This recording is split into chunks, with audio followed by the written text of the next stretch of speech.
12 months ago, they didn't know what they didn't know, and I guess we all still have that challenge in front of us.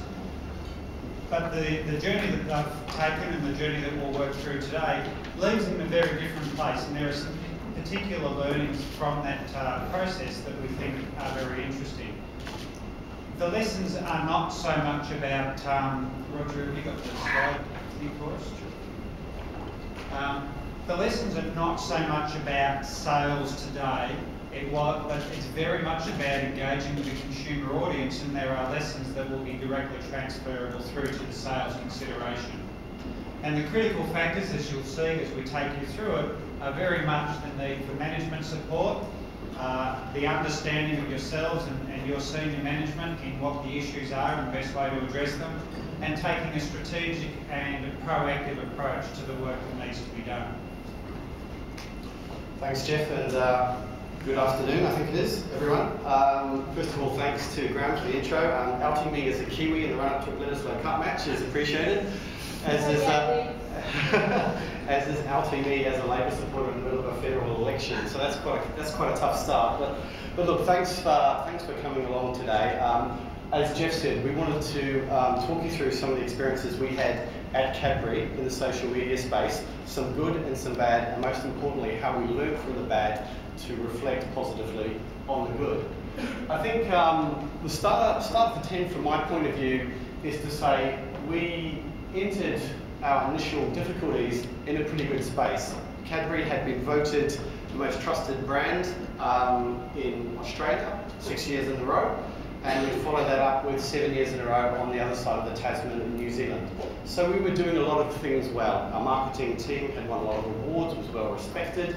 Our product was fairly well known and loved in both countries, and we felt that we were on top of most things.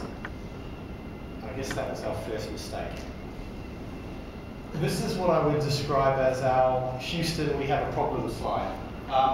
Due to some of the commercial pressures the business had been under, in particular cocoa prices rising very significantly, and also some of the supply chain issues we were facing as a business, we were looking to align recipes with some of our flagship products, in particular Cadbury Dairy Milk. I'm sure most people in the room know it. It may surprise you to know that previously we had different recipes for that one product on either side of the Tasman. It wasn't a very effective way to make the product, and so we looked to align the recipes and also, to be frank, to save some cost on cocoa prices. That involved a recipe change which had some cocoa butter coming out and some vegetable oils going in. One of those vegetable oils was palm oil, was sustainably sourced, but as we found, that one particular ingredient in the recipe change absolutely blew the lid off a very, very big issue for us. When Cadbury first involved us in the process, they knew that there was some concerns online. What they didn't know was how far these concerns ran. An early part of our work was to do some research and some analysis of what was really going on online, and it was much more extensive than was first understood. And this will be a typical outcome for many of you out there. If you think you understand what people are saying about your product, good or bad, at any given time online, chances are you're just scratching the surface. So the first part of the work was really to understand who was saying what and how far it was going. So the first slide that you saw with Roger was a Facebook slide. These are just a couple more examples here. It's a petition site. Remove palm oil from Cadbury chocolate. There are petition sites where people can go and invite signatories, and so that was out there. This is a particular favourite of mine because it shows how clever people can be and how lateral. You can't read it there, but I can describe it very simply. Somebody created a little price tag. They went into the supermarket and they put that price tag up on the chocolate rack in the supermarket. They took a photo of it. They went out and then they put that photo up in TwitPic, which is it's like Flickr. Many of you know Flickr, some of you might know of TwitPic. And then they started telling everybody about it. What the price tag said was, Cadbury palm oil chocolate, buy one and 1 and extinguish 6 orangutans by the year 2015. So you can see that it's really creative. It's not just talking, it's not just dropping messages into Facebook or Twitter, but people can become very passionate, and that becomes the sort of message that people can spread. So as I said, the challenges were much greater than Cadbury first understood, and more than we first understood.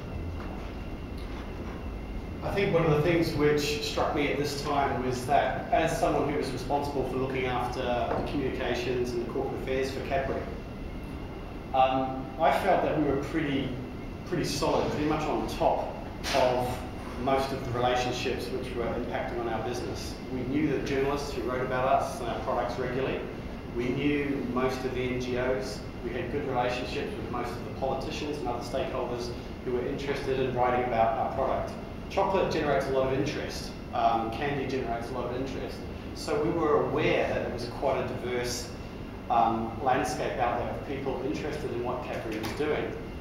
I have to say that although we were monitoring some aspects of the social media landscape, the sheer breadth of what was being said about us out there was truly staggering for someone with my background, who'd spent a lot of time getting to know the journalists, building their reputations in the traditional media, and realising the level of sophistication, the breadth of discussion that was going on out there in cyberspace about Cadbury and the products we were making.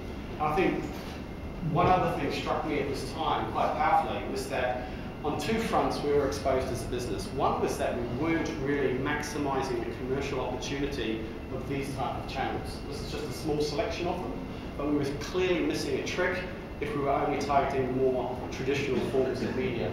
Someone like Guy Kawasaki up the top there had been critical of us around the palm oil issue, has in the region, I think, of 200,000 followers.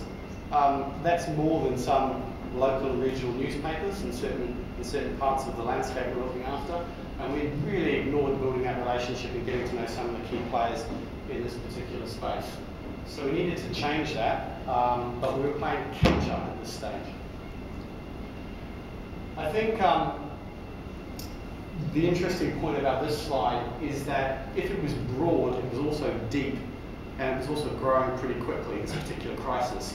What we found is, down this end of the chart, is that initially a couple of hundred views of a pretty controversial series of videos about Cadbury and the changes to the product, initially starting around changes to the sizing and packaging of the product, and gradually sort of cascading into a lot more interest around the ingredients and the palm oil issue.